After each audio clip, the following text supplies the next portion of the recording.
This is Dream Power Radio, the place where your dreams turn into reality. Here is your host, Debbie Spector-Weissman.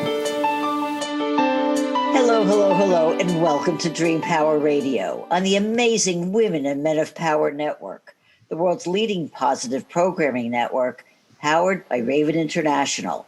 I'm your host, Debbie Spector-Weissman, the Dream Coach. This is a show where we talk about dreams, both daytime and nighttime dreams, and how you can make them to make the internal shift to a life you love and rediscover the truth of who you really are. How are you feeling today?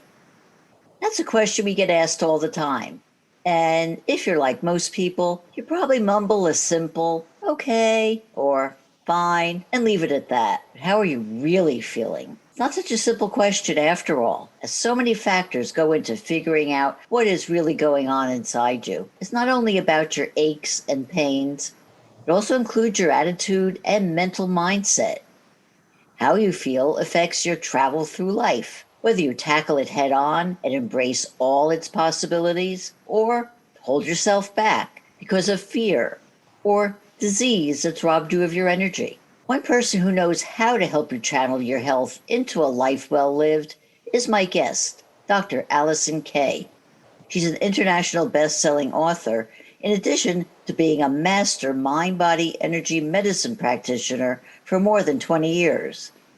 Alison is the founder of the Vibrational Upgrade System and author of several books, including the award-winning What If Nothing's Wrong? Welcome to Dream Power Radio, Alison. Hi, that was What If There's Nothing Wrong? That was my first book. I'm glad to be here. Hearing your intro, it's such a great alignment. There's so much I could speak to. Well, I'm going to start out with a little background, Alison, because you were a student and then a practitioner of Eastern medicine for many years. What made you believe that these systems are more beneficial or effective than the kind of Western medicine that most of us has grown up with our entire lives? My first major was psychology, and after the third semester, I realized this is not showing me how we can be the happiest, most thriving versions of ourselves. It was still psychology proving itself as a hard science. And I realized recently when getting a specialty certification in behavioral change that I'm a personal trainer, so it was specialty certification through ICF that my personal trainer organization offered. Just in the 90s, a field as a subfield of psychology came up called positive psychology. So I left that major and ultimately ended up with studying society and advertising and how that causes conditioning in our lives. I then graduated, went over to the West Coast, and synchronistically became a political consultant while I was waiting to go for my master's in creative writing, because I had ultimately ended up with an English Lit creative writing bachelor's degree studying society and human psychology, but through an art form.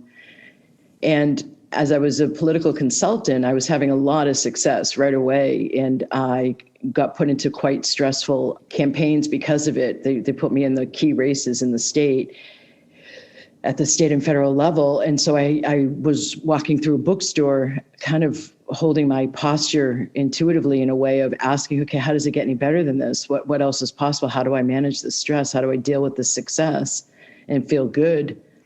And a book about meditation leapt off the shelf at me. I had just followed my intuition, and it guided me to, even though I was doing Native American medicine wheel ceremonies and work with them, I seemed to have a natural understanding and affinity as I continued to learn more about some of the Taoist and yogic practices. And so I had a sense, I think, in that psychology major in the classrooms, that the way science was approaching the human being, it was devoid and dry of a holistic understanding. And so it's kind of like I left that major asking the question of, from a holistic perspective, how do we become the happiest, most thriving versions of ourselves? It was never about healing for me as much as it was about human potential, like living up to our potential. So I felt like our system was limited. It only looked more at the external and at the effects rather than the causes. And so it didn't get it all to being so externally focused as we are in the West. I feel like there's so much I could say right now. How's that for a beginning?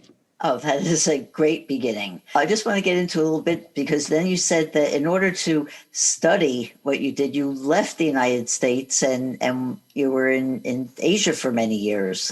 Why did you feel you had to leave the United States? I had graduated with my master's in public administration and in environmental policy. And I was asking, how can I affect more change from working within the system, like a local or national EPA, or outside the system, like with a nonprofit or NGO. And I found myself, that feeling like when you're hitting walls and it's not moving forward. Mm-hmm. I found that happening with the job placement. And so I stood back and I was like, okay, what are you trying to tell me?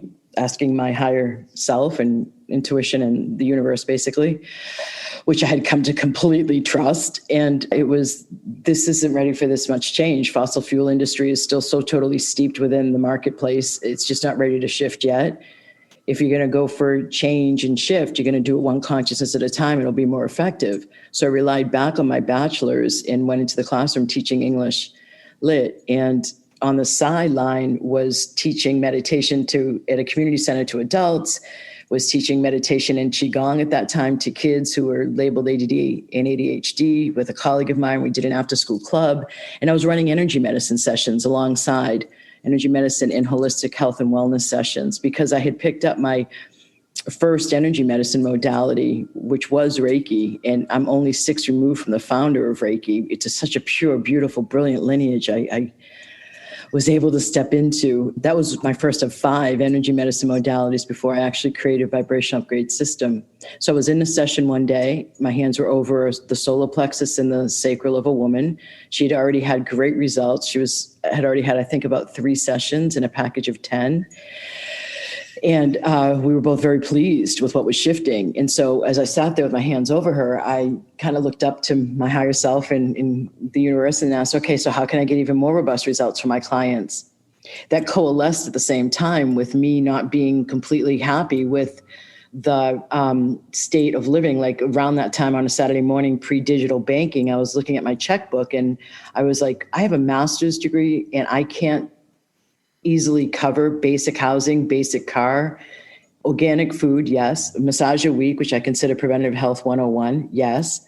But other than that, no luxurious needs. And so I, with a master's degree as a teacher in the public school system, couldn't cover my basic needs. Plus, Debbie, even more importantly, or if not just as importantly, I had already lived overseas many different times and traveled overseas and had always like really embraced life of adventure and fun. And I was perceiving like this sense of being caged for decades.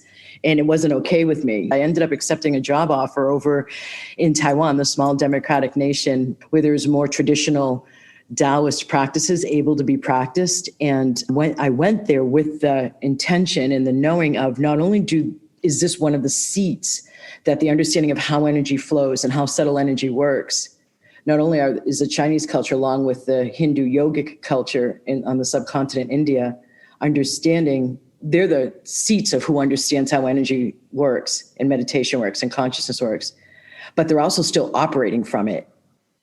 So whereas like in the West, we had the alchemists getting understandings of ancient wisdom, they then went underground around the Enlightenment time into the mystery schools. So that's why. Okay. I want to get into the whole concept of energy just a little bit more. I mean, you talked about the practices that you did, Reiki, Qigong, other things that all revolve around the concept of energy, which is all around us. We're energetic beings, but we can't see it, feel it, touch it.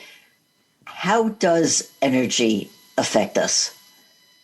It's our first language. It's our core principle to our existence. Qi, as in Qigong, which is all the basis for all martial arts, Tai Chi on up. Qigong is the slowed down version of it. And prana from yoga, so I'm also a yoga teacher trained in India, is the version of Qi from the yogic culture, prana. Ki out of Reiki is the Japanese version. All of those translate into vital life force energy.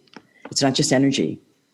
The accurate translation is vital life force energy. So if you take those 3 words together, what does that say to you? It is vital to life. It helps us be vital and alive, and it is our force for life.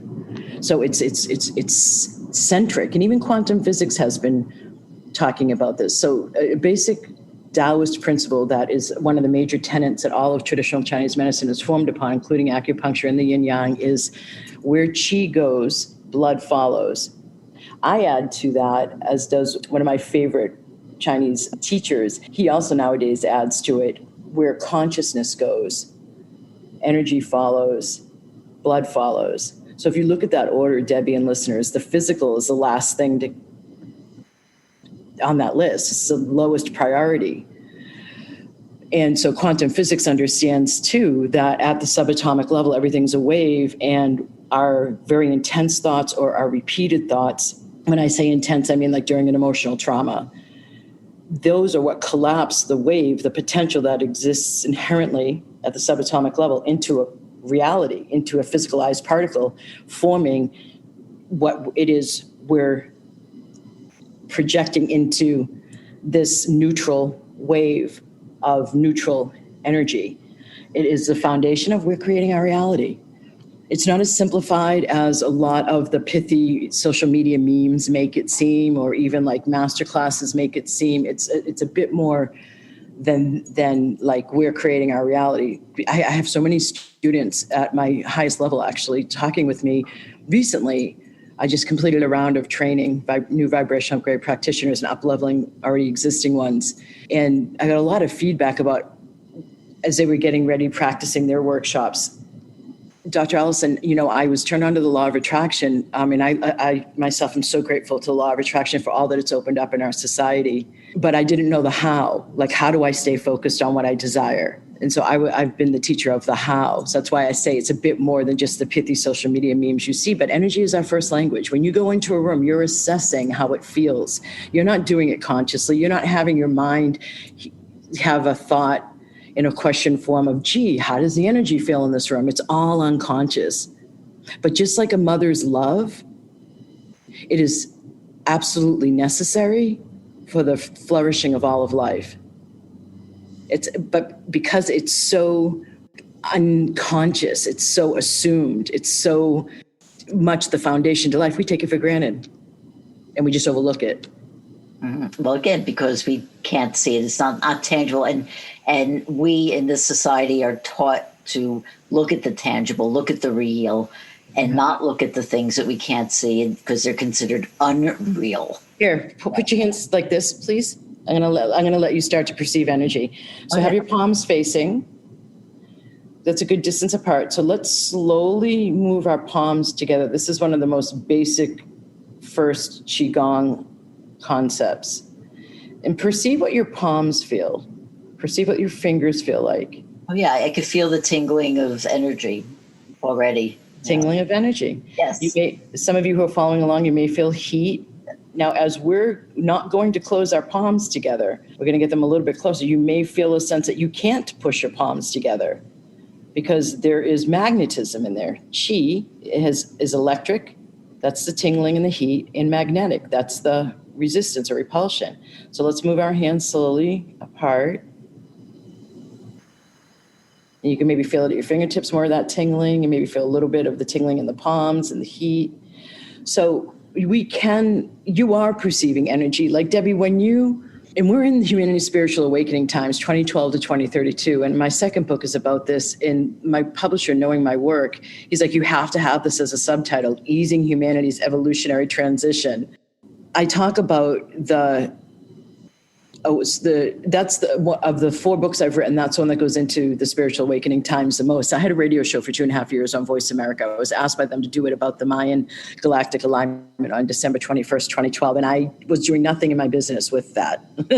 So I nonetheless said, give me 48 hours. I listened and I was a big yes. So I did it. And I interviewed a lot of specialists about what December 21st, 2012 means. And the Mayans weren't the only ones. There's the astrological shift from the age of Pisces into the age of Aquarius, practice. We're now going through Yogi Bhajan, one of the main voices out of yoga, has talked about it being the change from one yuga or era is what it's called, yuga, to the new yuga. So there's a confluence of a lot of multicultural understanding from distant parts of the globe and different disciplines that understand the importance of December 21st, 2012. And then there is a 20-year window until 2032 where we're going through what's called humanity's spiritual awakening. So loads of, you've seen more meditation apps, even pre-COVID, right? You saw more yoga studios, more talk about meditation, more talk about Reiki even.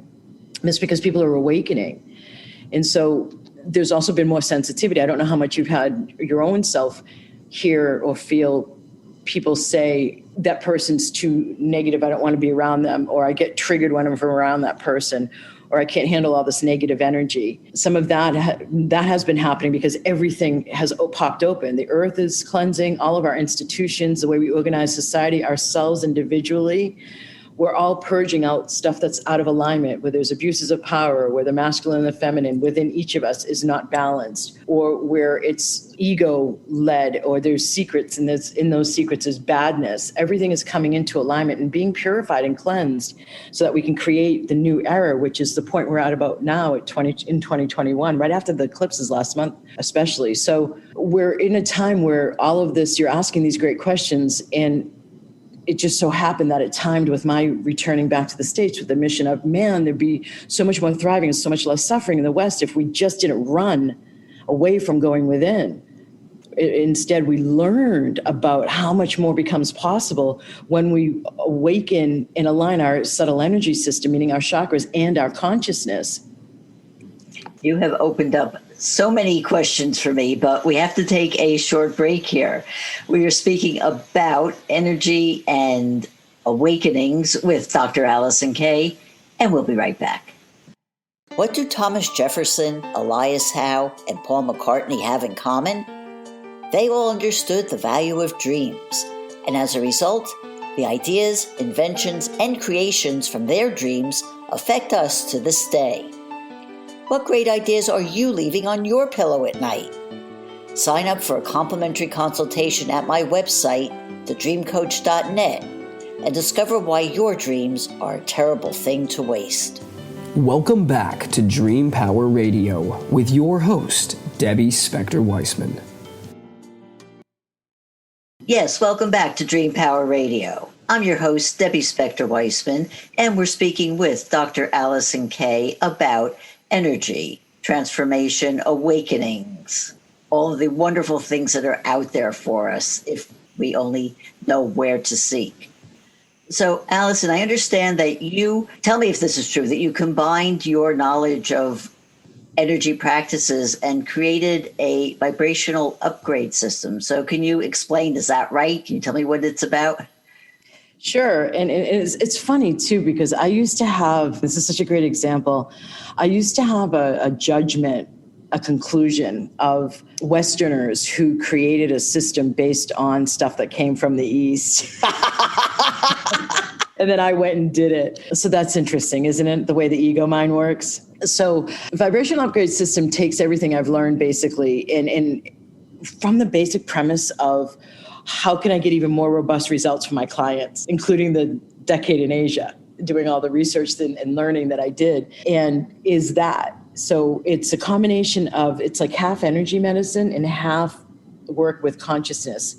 So it seems like what I'm doing is speeding up the process. I say it seems like because the feedback I get from my people going through my trainings and what I observe is it's speeding up the process. So you could meditate daily for half an hour for decades. And I've even said to some of my students, like, my God, it took me 5 years of meditation to get to that point that they've gone to through my vibration upgrade system, like within 2 years. So the intention has been met to speed up and get more robust results to my clients. It's a way to speed up your spiritual evolution. And also, I mean, yes, I don't ever refer to myself as an energy healer. While Alison J, K, that's why you have to put my name in Amazon, by the way, because there's another Alison K there. So make sure you have the middle initial, anyone, J.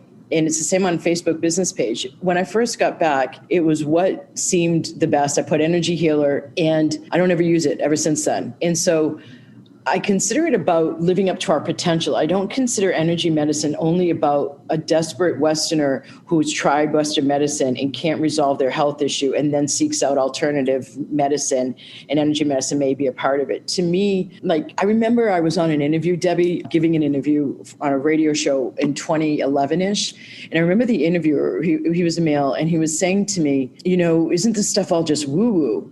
And my worst culture shock was not any of the other cultures I went, extremely opposite cultures I went and lived in. It was coming back to the States.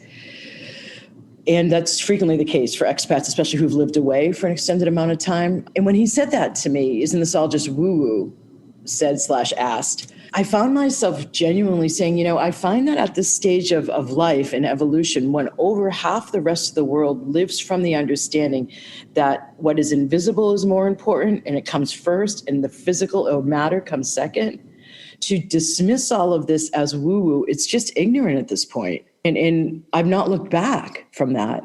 So energy medicine, I use the clearings and activations to help clear out all the conditioning, all the imprints, all the traumas. I'm pointing to the back of the head because I call it back of the house consciousness, because the thoughts that we do actually hear make up at most 15% of what's here to be worked with.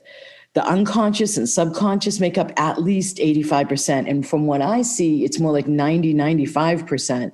So when we're learning to drive, we'll say, put car in brake, put car in reverse, put foot on brake, put foot on gas, right? Like you say that out loud, or you say it to yourself in your head when you're learning to drive, right?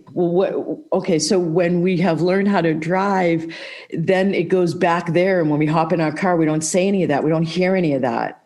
So we're making at least 85% to 90%. And I think it's more from what I've seen working with the tens of thousands of people at this point with this work, that all of our daily choices are made from the back of the house consciousness, except for maybe 5 to 10-ish%, not the full 15% that science has come out with the guesstimate when studying this. Meaning our daily choices and how we live our life are mostly robotic. We're not even hearing the thoughts that make those choices. Meaning if I choose to rent rather than have a mortgage, that's from conditioning, that's from imprints, that's from not conscious thought necessarily being applied to it.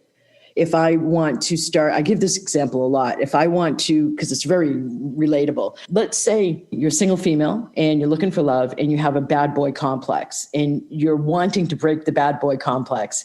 You go to a party, and at the party, there's this really great sensitive guy over here, really kind, compassionate guy over here, and all you see is the bad boy over there.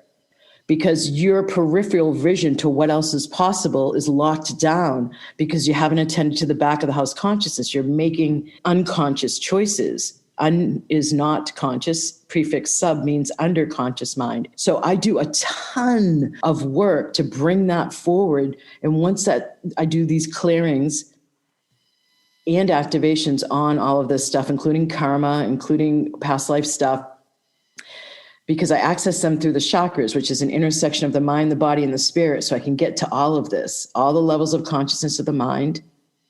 The spirit aspect allows me to go into karma and past life stuff. And the body is, well, every chakra relates to a region of the body, as it does a domain of life, or a kind of topic of life, so to speak. Without going further into the chakras in this moment, I can address all different aspects of life through the clearings and activations. And it frees up more chi or vital life force energy or consciousness so that my choices then become more conscious. So then the other half is applied mindfulness, which I've learned from my meditation and yoga teacher background and myself being a meditator and yoga practitioner. So it's not mindfulness like, let me eat this apple with mindfulness and presence, yummy, juicy. Ooh, it's not that kind of simplified mindfulness, beginner mindfulness. It's applied mindfulness. So I've cleared out my belief that men are rough and tough, and and alpha males are going to give me better babies conditioning. And instead, I'm now more open. But how do I actually have the courage to break that pattern when I'm at the next party and go to that more sensitive guy and even allow myself to go on a date with him? All of that new choice making comes from the fifth chakra, but it is the applied mindfulness I'm talking about, to go off of old neurological patterns, create new neurological patterns with the new choices that then lead to new behavioral patterns. I love that. And, I really was very, very attuned to what you were saying about, our not living, Yep. that 15 full potential, 5%, whatever it is, and living unconsciously. It's one of the reasons why, I've embraced dream work, because it helps give us access to everything that's there that we're not even aware of, and brings that unconscious or subconscious out to the conscious level, and where we're more attuned, we're more trained to deal with it than we are, unless you go through all of your trainings to understand all of that. The one thing, when you talked about that man who dismissed everything as woo-woo, it brings to mind to me that the whole idea of what stops a lot of people from embracing concepts like this is the ego, which puts a big stop to things. So how do we stop the ego and free ourselves to embrace all of these kinds of trainings, modalities that, Big question you're asking, Debbie. It's the whole reason why meditation was created, the whole reason why yoga was, or much of the reason why yoga was created. So the traditional yogic path has 8 limbs, what's known as 8 limbs, and only one of them is about body postures, or the asanas you do in a yoga class. 5 of them are about working with the mind and consciousness, the ego mind. So to me, it's a neat little trick. And I go into this a lot in my 3rd book, Reasonable Dragons. It's my only book that's on audible.com, and people have been loving it. And so I speak about it, not to promote it only, but also to the concepts that are in Reasonable Dragons. The idea of, it's almost like it's a hidden trick by the universe. So I say this so much that I had another podcast interviewer tell me, get it on a t-shirt, Alison. Our minds typically interpret things the exact opposite that the divine or the soul or the universe means, however you want to construe it. The soul is different than the universe, however, I want to point that out. So what that means is that I really went into initiations in Reasonable Dragons, because it seems like if you're going to be entrusted with the power to create based on your desires, you bet your sweet bottom that there's going to be purification that has to happen in order to be given that more access to that power. You're not going to be given that access. We all have it by default, and we're all creating by default, right? And so if it's like a neat trick in order to entice people into spiritual development. But you can't hear this stuff, like you said, if you're coming from ego. So what I've seen, Debbie, that's really interesting is that a lot of people require crisis, whether it's a physical health issue that makes them go into this work, and then all of a sudden they find themselves in some kind of spiritual path and they never intended to, and they're opening up to living beyond the ego. Or they have a financial crisis or a relationship crisis, and it causes them to have, and it's nothing like midlife crisis at all. At any age it's happening. It causes them to look beyond the ego typical habits and what it typically turns to. And it's a really fascinating phenomena to me, because I've been asking the question, like, I don't do fear-based marketing. I do what my business coaches finally said, it's inspirational marketing. In great part because of what I learned when studying the conditioning advertising and marketing creates for all of us. And that's not what I'm about. I'm not about building more fear. I'm about breaking free. And so it's really fascinating to me, like even COVID, how long it lasted, and still lasting, like what people need in order to deal with themselves, instead of all of the people who are doing it proactively because they want to learn more about the universe and its mystical, magical happenings and wonderings, from inspiration and from joy and from understanding that if I follow my heart, if I follow what is light, what makes my heart uplift, if I make a choice based on that thing that's being presented to me that causes my heart to uplift, that means that thing is going to help my heart uplift. Instead of making choices that are either that robotic automated living or the heavy choices where it's based on obligation or it's based on like when it's heavy, it's just not going to lead to anything different than the heavy. And the ego tends to be heavy. Mm-hmm. Well, I tell you, I would love to talk about this more, but we are out of time. So I just have one final question for you, Alison, which is how can people find out more about you and your services? Go to vibrationalupgrade.com. That's my website. And then Alison with one L, J, KAY.com is also another way to go there, as well as to Amazon. You can find my books there. Wonderful. Well, Alison, thank you so much for being on Dream Power Radio. Oh, it's my pleasure, Debbie. Thank you for having me. Oh, it's my pleasure. We've been speaking with Dr. Alison J.K. all about energy, wellness, and our personal growth. I hope you've enjoyed today's program. If you have, please tell all your friends, follow me, and drop a positive review on your podcast site. And if you're on Clubhouse, join me in my club, Club Dreams, where I hold weekly rooms on all aspects of dream work. Until next time, this is Debbie Spector-Weissman saying, sweet dreams, everybody. You've been listening to Dream Power Radio with your host, Debbie Spector-Weissman. For more information on Debbie or to sign up for her newsletter, go to dreampowerradio.com. This has been Dream Power Radio on the amazing Women and Men of Power Network, the world's leading positive programming network, powered by Raven International.